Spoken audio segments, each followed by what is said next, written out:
aja jërë ngeen jëf rek ba léegi ak journée Sidi Diakhaté production ñu jëm ci bis bu am solo samedi le 28 juin fële nga xam ni mooy stade bi nga xam ni mooy hippodrome Ndiaw ma Koddu Diop mu doon bis bu am solo doon grand combat bu am solo dox ci diggante ki nga xam ne mooy Sa Thiès bu Kër Malal ak ki nga xam ne mooy Jël Dem waaye combat spécial bi dox ci diggante ki nga xam ne mooy l'enfant bu Kër Baba ak Mame Mbaye Xarañ Lo waaye xam ngeen ni Mama Lamine numéro 2 war na cee jàkkaarloo ak ki nga xam ni mooy Samba Ndiaye waaye Sidi Diakhaté yëmul foofu dafa taxawalaat beneen combat bu am solo dox ci diggante ñaari ndaanaan ñaari champion muy diggante ki nga xam ne mooy Ndonga Daara war a jàkkaarloo ki nga xam ne mooy Guy gi bu Kër gi laay mu doon combat bu am solo te bala ñoo sore dañuy bàyyi ki nga xam ne mooy Ndonga Daara mu dalal adversaire am nuyoo adversaire am mais nuyoo ki supporter am Ndonga Daara nuyu nañu. Bakira fay naa la auzu billah bismillah na wali yàlla jërëjëf Serigne Touba jërëjëf Serigne Touba jërëjëf Cheikh Ahmadou Bamba Khadim Rasoul naa ma sant yàlla julli ci yonent bi sant sama ñaari waajur maa ngi nuyu sama adversaire di nuyu promoteur bi Père Sidi maa ngi koy nuyu bu baax a baax di nuyu sama ménagère Père Amène Ndiaye waaye di nuyu sama grand frère nag ku ci mel ni Mbaye Thiaw Mamadou Malick Matar su ma limee damay juum ay ñoom Rebo waaw di nuyu sama frère Rebo 2 ale bëggal lu bëri bëri Bakira. aca Guy gi bu Kër Galaay. waaw ñu ngi lay doole siyaar bu baax. ginnaaw bu ñu sant yàlla julli canante bi di sant suñu ñaanal bi di sant suñu père toog fii yëpp Père Sidi Diakhaté di nuyu sama adversaire bu baax ak sama jigéen maa ngi lay bëgg bu baax. lan ngay wax adversaire bi.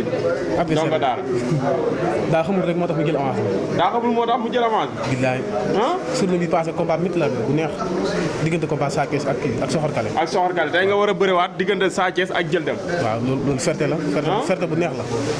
ferte bu neex la billaay ñu ngi ñaan yàlla. xam nga adversaire bi. non man soxla mu di ko xam. soxla mu di ko xam. loolu wóor na. waaw sama bopp rek laa gëm bàyyi. ak li ma combat bu nga bëreeg Bébé Diène combat bu métti. waaw combat mais combat bu neex. bu neex sax waaw. moo dàq journée bi jeex.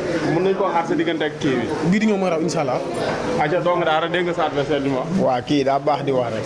kii sànq ba léegi fee laa ko topp. xamul ni mbëru taalibe yi la. dama ne la kii sànq ba léegi laa ko topp fee di ko saraxu pour ñu bëre. kii sama kanam. kii maa ko gën a pare. ñëwal sama kanam ànd si tuuti rek jàkkaarloo moom. kii maa ko mën junni yoon maa ko dàq bëre maa ko ëpp kàttan maa ko gën a soxor kii ragal la ñimewu ma de wàjjee bëri nii télé yi tàkk rek mu naan ay kii ñimewu ma. xam nga Guy gi mii.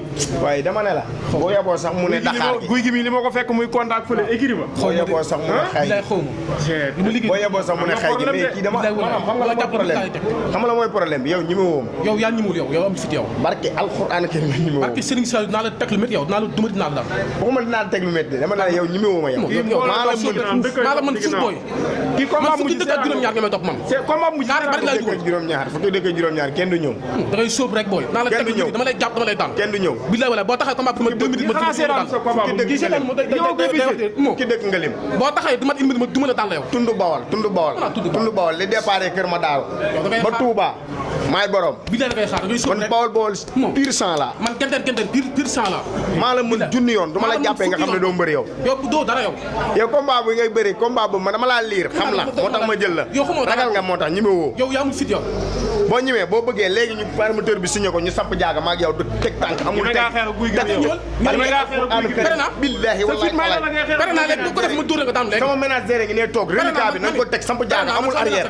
man du ma waxi ginnaaw man du ma waxi. man xoolal man dama am fit man mën naa biit man da nga am fit. doo ko am fit doo ko wax da ngay xaar ñu waxal la ko. yow da ngaa baax di wax rek doo ko wax da ngay xaar ñu waxal dama ne la. dama gëm sama bopp man. dama ne la man du ma sàqi paa dem sama ginnaaw. kan man boo ko deful laax de. boo dëggalee sa bopp lamb ji boo dëggalee sa bopp boo dëggalee sa bopp dañuy bëree ba promoteur bi. woote leen. waaw Bakira man maa ngi woo sama mbokk yëpp di woo sama mbokk lawbe yi comprendre nga sama mbokk Haalpulaar yi maa ngi leen di woo bu baax a baax di woo sama mbokk séeréer yi di woo waa Joal Fadiouth maa ngi leen di woo baax a baax di woo Aaroon di woo Libidoor sama doomu ndey maa ngi woo waa Mbulum tamit nag waa Mbulum maa ngi leen di woo baax a baax a baax a baax sama doomu ndey Reug Reug mu ngi fa maa ngi koy woo bu wér a wér comprendre nga di woo waa Bawol gi ma dëkk li ko dalee Kër Madaro maa ngi woo waa Ngoxoj yaa ngi ma dégg di woo waa Kaba yaa may dégg di woo waa Darou Salaam Pay di woo waa Njama maa leen woo bu baax a baax di woo waa Altu Ndangal ma yaa ma dégg di woo waa daral ba ku ci mel ni sama patron Ndoof maa ngi lay woo bu baax a baax a baax a baax ay ñoom Thier Cheikh Makumba yaa ma dégg gaa yëpp ay ñoom Billy gaa yëpp maa ngi leen di woo ñu ñëw ci combat bu baax a baax ay Pape Samba maa ngi leen di woo bu baax a baax di woo maître Ousmane Diagne maa ngi lay woo ci combat bi nga ñëw jàppale ma di woo maître Habib Kane sa doom am na combat dama bëgg nga jàppale ma ci combat bi. président Habib Kane maa ngi koy woo ci combat bi man doomam laa man damaa yàgg a sonn ci moom doomam laa dama bëgg mu jàppale ma. yaa ngi doog am combat bii mooy sa premier combat bii mooy sama premier combat dama bëgg a indi dama bëgg a duy stade ba mu fees. stade bi laa bëgg a duy ba mu fees di woo sama waa are Ndambe maa ngi leen di woo waa are Murit ga are Ndambe maa ngi woo Belo di woo Ron are Murit ga maa ngi woo sama gaay yëpp bu ma limee damay juum comprends nga di woo sama grand frère Rebo maa ngi koy woo bu baax a baax a baax di woo Père Ndiasse Dioum sama papa maa ngi koy woo mu jàppale ma ci combat bi. acca am na solo acca guy gi borom kër Galaay woo de. maa ngi woo waa kër Galaay bu baax ak waa kër Moussa kër Seega li ko dara Daara Bayax kër Yaxam ak Pout ak sama mbokk murid bi nekk ci kaw tout ñu jàpp sa combat bu baax ak sama mbokk bëri waa écurie Ndagu Gueye ñoom yoroo baax ñoom ñëpp maa ngi leen di woo ak ñoom Thiat ñoom ñëpp ñoom Pape Masser ay grand Cheikh Mbaye ak grand Tëgg Diaw ak sama grand bi mu ànd ak ñoom maa ngi koy remercier bu baax ndax moo ne kan nga àndal ni sa grand nu mu tudd kii Amady waaw maa ngi koy nuyu bu baax maa ngi sant sama doomu nday der gi waaw kii dara bis baa rek incha allah du mat une minute ma daan ko maa ngi sant sama doomu nday der gi di woo Lamine ci combat bu baax a baax a baax a baax a baax di woo sama mbokk yëpp ñu ñëw jàppale ma jàpp gan gi def ko benn voyage dëkk la te du temps bi yàggee day metti jël leen ko moo ko bëgg a def rek bu ne curu